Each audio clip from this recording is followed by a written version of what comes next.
Udah. Baik, sebelum perkuliahan dimulai, saya ingin tahu siapa yang belum hadir? Semua hadir ya? Kalau seperti itu, saya minta tolong dari sini ditandatangani ya kehadirannya.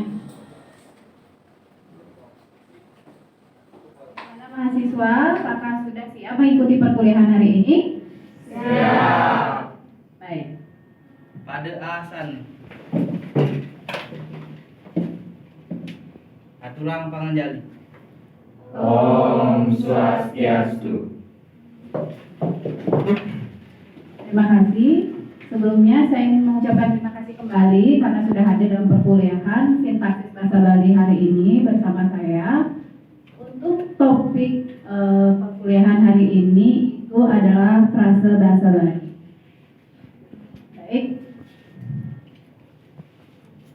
Bisa dilihat pada saran dia agenda pembelajaran hari ini. Yang pertama itu pengertian frase, kemudian ciri frase bahasa Bali, unsur pembentuk frase bahasa Bali, jenis frase bahasa Bali, kemudian makna unsur pembentuk frase bahasa Bali, kemudian ada SGD yaitu small group discussion.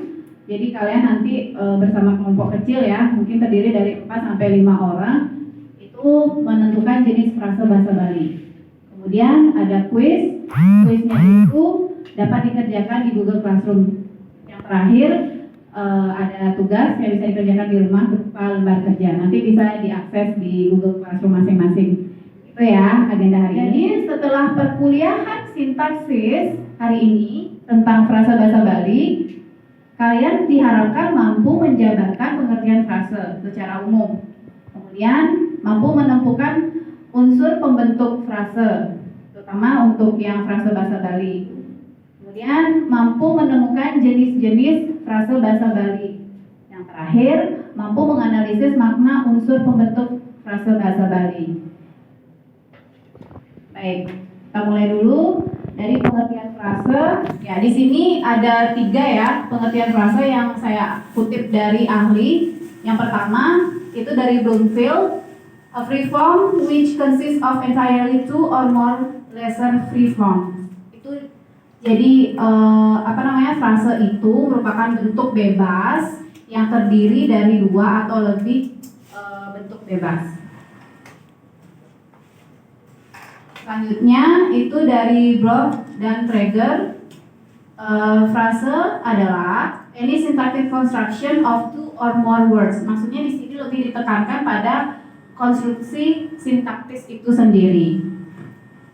Yang terakhir dari Ramlan, bisa dilihat satuan gramatikal yang terdiri atas 2 kata atau lebih yang tidak melampaui batas fungsi.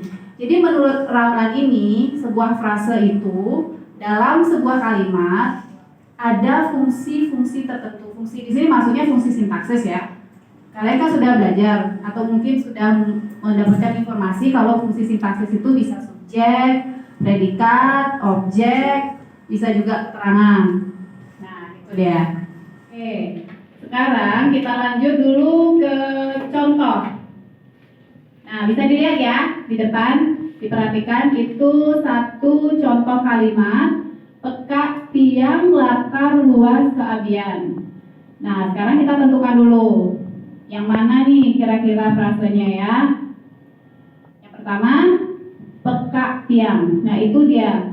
Jadi frase yang pertama itu fungsinya seperti bisa dilihat berfungsi apa? Subjek. Lanjut, dan bisa diperkirakan ya dalam pikiran kalian masing-masing kira-kira yang mana saja nih frasenya. Ya, yang kedua itu frasenya lakar luas.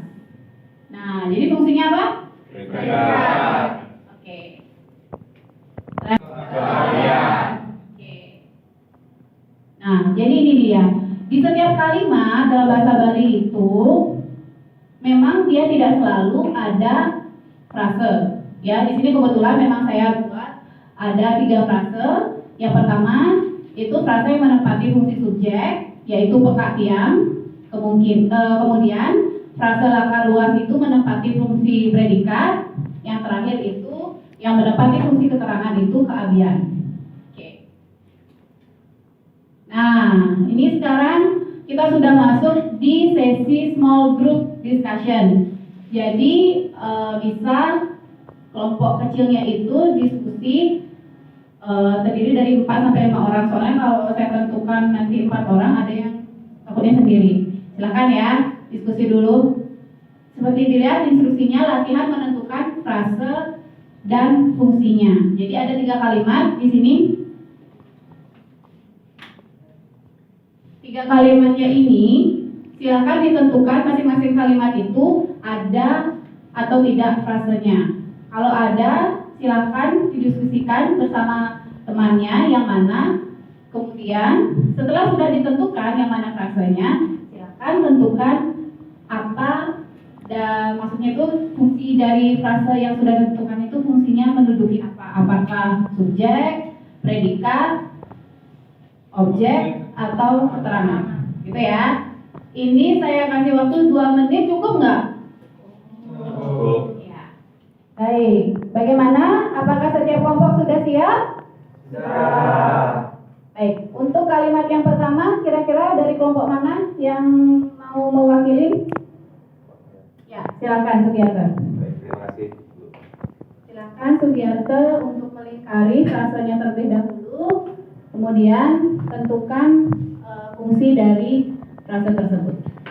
Baik, yang pertama ada kalimat belintiang sebelum beli kantor. Nah, belintiang di sini yaitu ada frase subjek. Menempati fungsi subjek, dan subuh mulai yaitu menempati predikat. ya. Nah, untuk beli tiang sebelum mulai beli kantor. Nah, beli kantor di sini yaitu keterangan. Ya, berarti fungsi keterangan. Baik, itu pendapat dari kelompok Sugiarto. Baik, silakan kembali tempat duduk. Terima kasih. Bagaimana untuk kelompok yang lain? Sama. Setuju? Setuju. Yakin?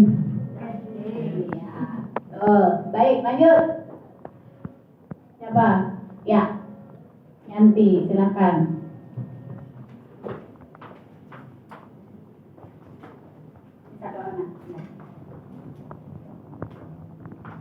Baik, terima kasih atas kesempatannya. Jadi di sini mengenai kalimat yang kedua, yaitu ada dharma subha minam yekuon. Jadi di sini ada 2 frase. Yang pertama itu ada minam, subha minam. Jadi ini menempati fungsi sebagai predikat. Jadi yang kedua itu ada yekuon. Jadi ini menempati fungsi sebagai objek. Baik, makasih. Silakan kembali ke tempat duduknya dulu. Bagaimana? Yang lain sependapat? Baik. Yang terakhir, ayo, ya, udah. Baik, terima kasih atas waktunya. Di sini Tiang mendapatkan kalimat yang ketiga, yaitu hari Tiang kemudian menjalan bagai. Nah, di sini hanya mendapatkan satu frase, yaitu sebagai predikat. Baik, terima kasih. Silakan kembali ke tempat duduknya. Gimana? Sama lagi? Oke, sekarang masuk untuk makna yang negatif. Nah, di sini saya sajikan 2. Nanti kalian bisa cari ya di sumber-sumber misalnya seperti teks yang berbahasa Bali atau mungkin ada majalah atau koran yang berbahasa Bali. Jadi ketika kalian menemukan sejenis frase ini, ya tandanya itu yang di warna kuning ada tonden, kemudian tusing. Kalau tonden itu artinya belum, kemudian tusing itu artinya bukan. Nah, jadi contohnya tonden ketara. Kemudian ada lagi tusing kursi ini, gitu ya. Jadi dari jenis-jenis frase dari tadi saya jelaskan dan juga kita diskusikan bersama, itu tidak hanya dia berjumlah 2 ya dalam satu frase, itu bisa dia berjumlah lebih dari 2, bisa 3, bahkan kombinasinya itu bisa kata dengan klausa, bisa aja juga kata dengan frase, itu ya. Baik. Nah, kalau sudah masuk ke salenda ini artinya perkuliahannya, maksudnya materinya itu sudah selesai. Jadi saya mau ucapkan matur suwun semua. Ada pertanyaan kah? Sudah cukup jelas kah? Baik, jika saya terlalu cepat tadi menjelaskan, semua materi saya ini sudah saya sajikan di kanal YouTube saya seperti biasa, itu bisa ditonton kembali ya. Baik. Ya. Ini untuk lembar kerjanya. Lembar kerja ini tentang jenis frase dan makna antar unsur frase. Nanti bisa diakses ya di Google Form, di tautannya ini. Silakan dicek dulu apakah sudah bisa kalian mengakses. Saya takutnya nanti ada kesalahan. Silakan dicek dulu. Kalau sudah, itu tidak perlu dikerjakan hari ini karena hari ini kalian hanya mengerjakan kuis. Kemudian untuk lembar kerjanya itu jangka waktunya itu seminggu. Ya. Sudah bisa ya dibuka ya? Sudah. Baik, terima kasih. Nah, ini untuk buku referensinya. Siapa tahu kalian ingin lebih menambah wawasan tentang frasa bahasa Bali atau ada yang belum jelas, bisa didapatkan di perpustakaan. Jadi sekarang saya mau balik dulu ke tujuan pembelajarannya, apakah sudah tercapai atau belum ya. Sama-sama ya.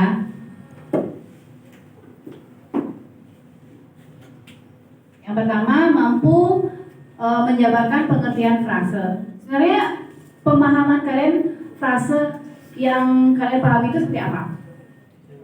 Ya, tunggu ya.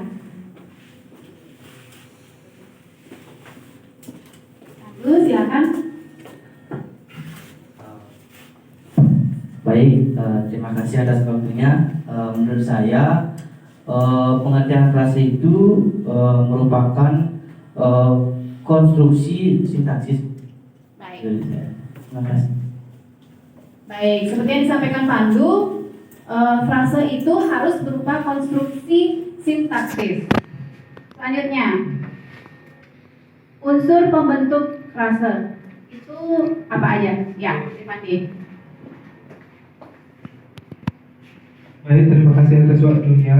Adapun unsur pembentuk frase yaitu ada unsur langsung, unsur inti, dan unsur pendukung. Kemudian jenis-jenis frasa bahasa Bali. Mungkin bisa dikasih tahu salah satu contohnya aja. Baik, terima kasih atas waktunya. Jenis-jenis frasa bahasa Bali seperti nomina dan nomina, contoh kalimatnya yaitu umah ibapun. Yang terakhir itu makna dari unsur pembentuk frase. Mungkin bisa dikasih tahu contohnya juga ya. Silakan. Baik, terima kasih atas waktunya. Jadi makna unsur pembentuk frase ada makna pemilihan, contohnya ale wiadin alim. Baik. Terima kasih.